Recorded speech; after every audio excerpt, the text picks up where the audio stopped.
Well, we are on the new off-grid property. We're so excited to share this with you and the journeys of making this raw, undeveloped land into a homestead, an off-grid homestead that you can be self-sustainable on. And a lot of people are looking for this to say, you know what, I want to do this, but I don't know the first steps. I don't know what we need to do. I don't want to make mistakes that cost me a lot of money.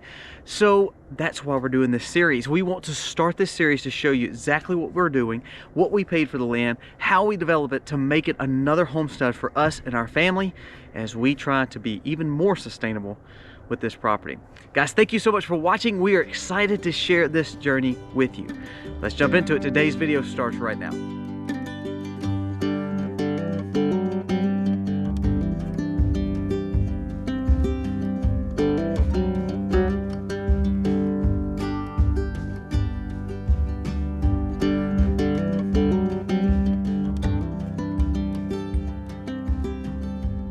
Hey guys, welcome to the Max. You are sitting on the new 15-acre off-grid homestead.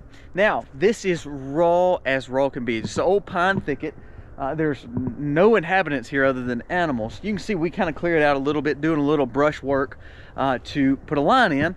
We'll talk about that in another video. But today's video is really going to be more on the fact of how do we determine what land is good for us? How do we know we're not overpaying for land? How do we know that there's value to us when we're talking about building this off-grid homestead or this off-grid property that we can be sustainable on? Well, today's video is all about that. We're going to talk about ours and what we're looking for, but also what you should be looking for at the advantages and disadvantages of buying real estate. So with land, the reason we purchased 15 acres, this is where I want to kind of start.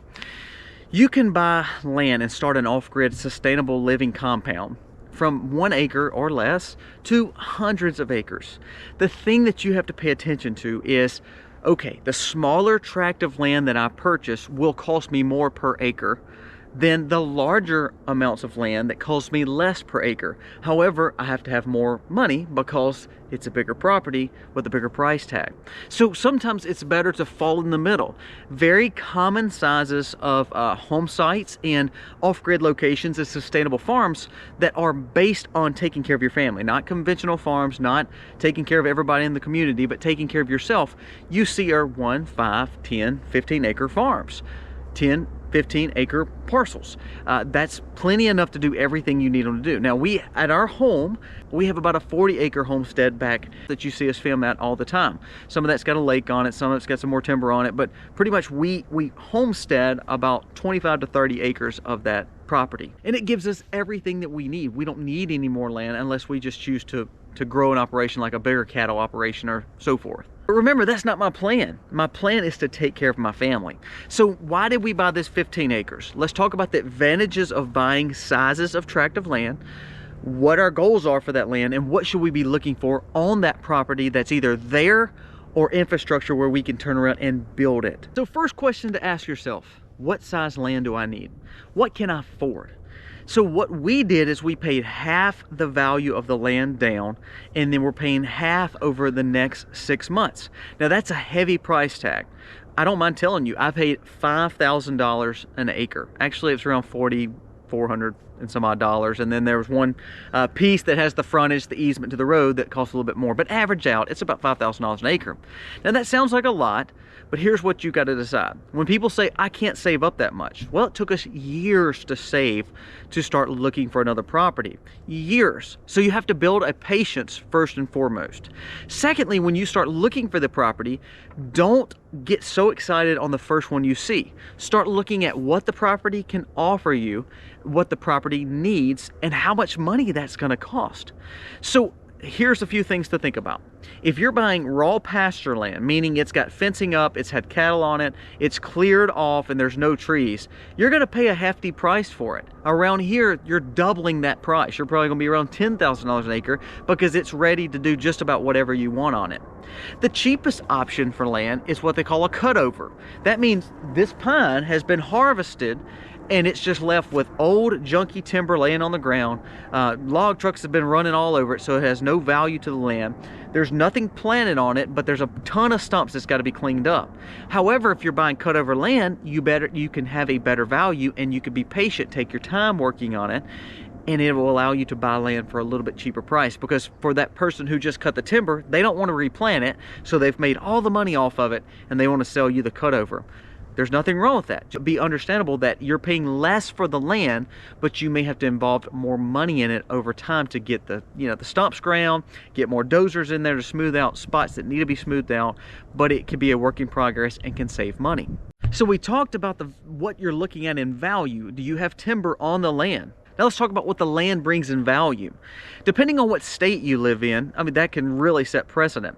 If you go to like eastern Tennessee, kind of in Appalachia, there's some places there that land can be skyrocketing amounts. Same with North Carolina or any place that has a booming population. So for instance, we live in Mississippi. So Mississippi is a pretty poor state. Actually, it's probably the poorest state in the nation. The land that I'm looking at is not really set to, close to a major town or anything like that. So therefore, it doesn't bring a lot of value to the property other than someone coming in and homesteading it or doing something with it like hunting it. So it brings raw land value. So if you're looking for land and you're in California, an acre of land, 2 acres of land, 5 acres of land, you're going to pay astronomical amounts compared to what I paid here. Same way in Texas or any other place. Florida's another one that you're going to pay a lot for the land, because you're buying what the value of the property could be, because the state is growing, the cities are growing, and therefore the population's growing, and they can make more money on that land than they can in Mississippi, Alabama, or Louisiana. So when you're building, you have to decide that first. Where do I want this land to be? And is this land feasible for me to buy? Or am I buying speculative land? Meaning, am I overpaying it just because I'm in this state? Well, if you're in California and you don't like those policies and it's going to cost you more, why don't you look outside the state? Is that wrong? I mean, this is your hopefully forever home, or your forever place to go for sustainability. Let's make sure it's where we want it to be, and that where it can save us money. And instead of buying 1 acre in California or a bigger state, you may buy 10 or 15 acres in another state where you may want to look to move. So now, what's on the land?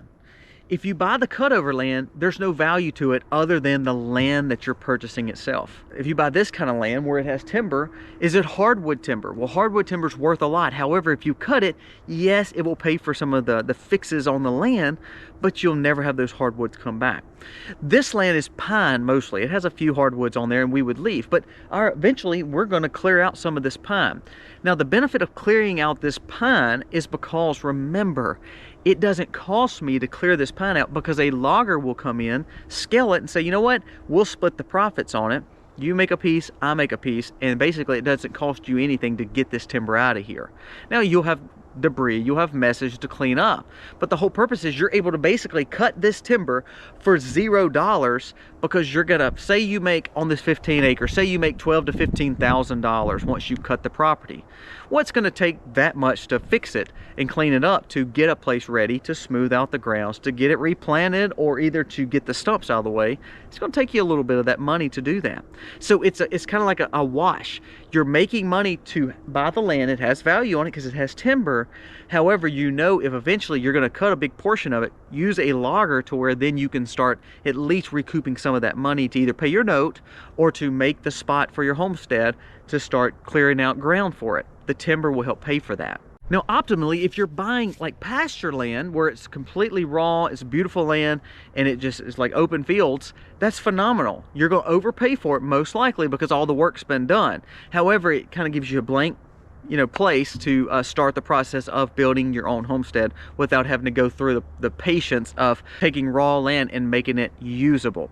I can use this land just like it is. I can hunt the land. We've actually already hunted on here, but if I'm trying to put cows here, it won't work. If I'm trying to put certain animals here, it won't work because there's no sunlight, there's no grass, so therefore we have to get it ready.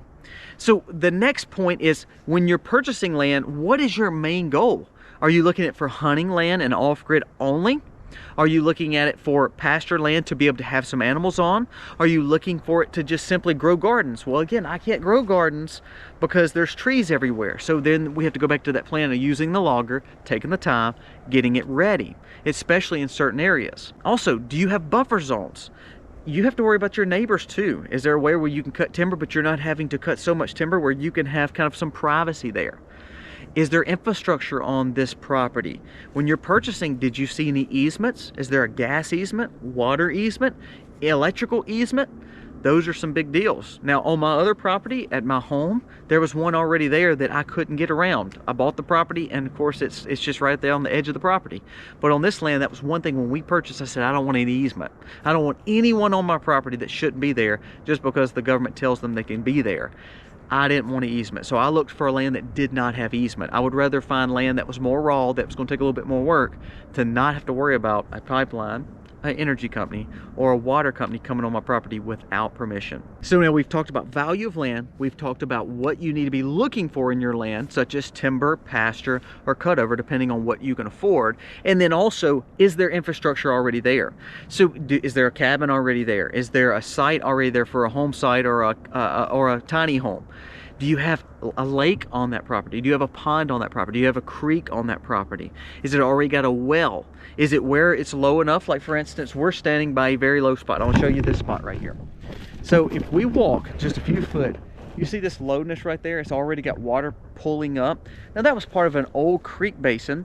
And to be honest with you, what happened, and you see we have a tractor here, what happened is when the loggers came in 20 or 30 years ago, when they logged this the first time, they made ruts and pretty much took the creek out. Well, there's a natural water source that's flowing through there.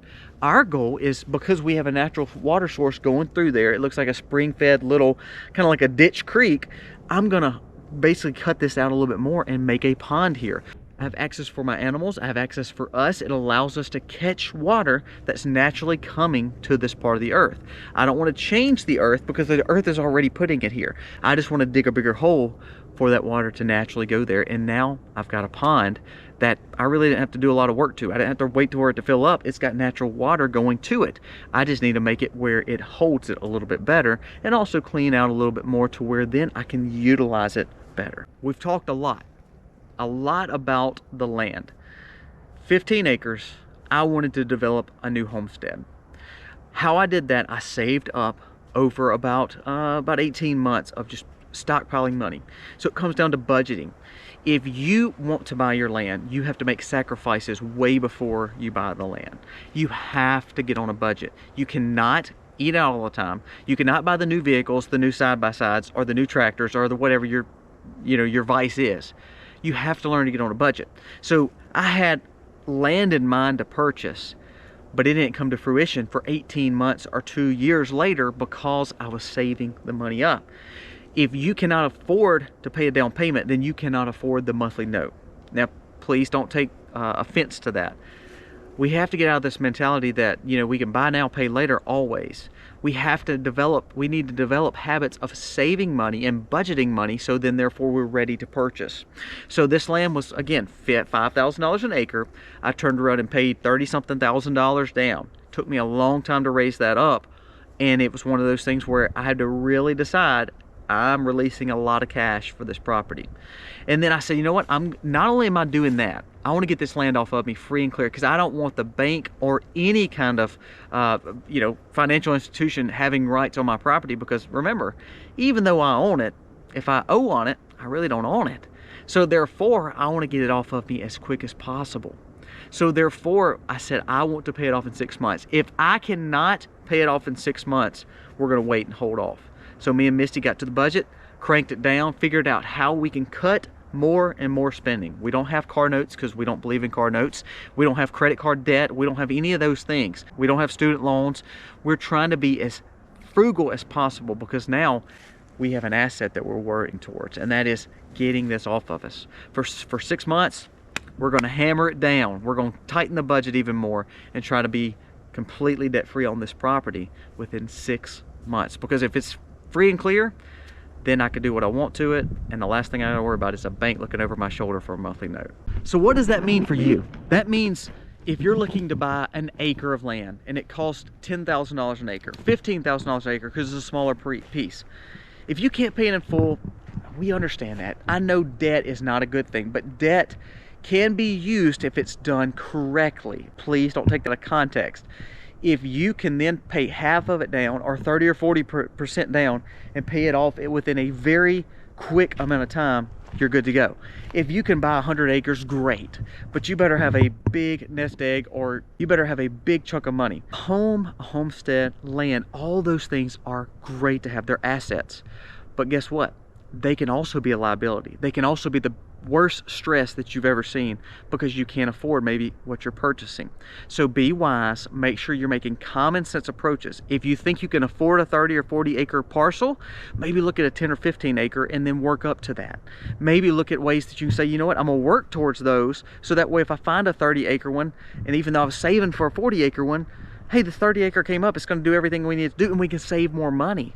You have to make sure that it's about the finances, because you want it to be an asset, a paradise, not a liability, not a jail cell, and not to a point where you feel like where it's going to cause you financial ruin. All right, guys, that's one video about the off-grid property. Next video we're going to be talking about that right there. You see that? That is a surveyed line. I want to make sure that I know every aspect of this property, so I took the time, spent the money to get it surveyed. I don't trust necessarily what the old 1900 record said. I want to know that where my property line is my property line, along with no easements, and making sure that I can take every aspect of this property and bring value to it that's going to give us more sustainability and more viability to make sure no matter what happens, that we can be safe and we can take care of our family. So I hope that you got something out of this video about this raw land, how to purchase raw land. It comes down to patience first. It comes down to finding what you're wanting. Are you wanting an off-grid property? Are you wanting sun to shine so you can have cattle? Are you wanting grass to grow? Are you wanting a garden? Then you need to find out what's best for you. Is it better to pay more and have land that's already ready to put a homestead? If you can afford it and that's good for you, great. If it's buying pine kind of in the mid-ground where you say, you know, I pay a little bit for it because it's got value here, but at least I can make the money back on the timber and then utilize that money to help start building certain areas on the property. Or you may say, you know what, I want the cheapest, most economical option, so I'm gonna buy a cutover. I'm gonna buy a red clay hill because I know I can bring value to it over time. I'm gonna be a little bit more patient, but I'm saving money and I'm paying for the land quick without having to get all the expense put in it already because somebody else did it for me. If I can do the work and take the cut over and make it what I want with the tractor like I'm doing, then therefore you can be patient, you can get a better deal for it, and you know what, you have a little bit more pride in it because you're having to do all the work. So I want to help you get on your journey. I want to do and show you everything. This is the first video, how to look for land. Where do you want to live? What do you need as an acre tract? You don't need more. Don't let someone tell you you got to have 50 to 100 acres because it's going to become a liability to you if you don't have deep pockets. Learn to buy smaller properties, take it, make a homestead out of it. I have dear friends that own less than 10 acre sections, and they have got a fully sustainable farm, raising anything and everything they want. It all comes down to just learning how to do it and having a common sense approach to being smart with what you have and being good stewards with God's land. Guys, thank you for watching. Let me know what you want to see. We're going to be talking about surveying. We're going to be talking about clearing out certain spots on this next video, and we hope that you look forward to this series of building an off-grid property. This is the first of many videos coming, and if you have questions about this, send us emails. Drop it in the comments below because we want to help you start your journey of building your own property. Guys, thank you for watching. God bless. Happy homestead, y'all.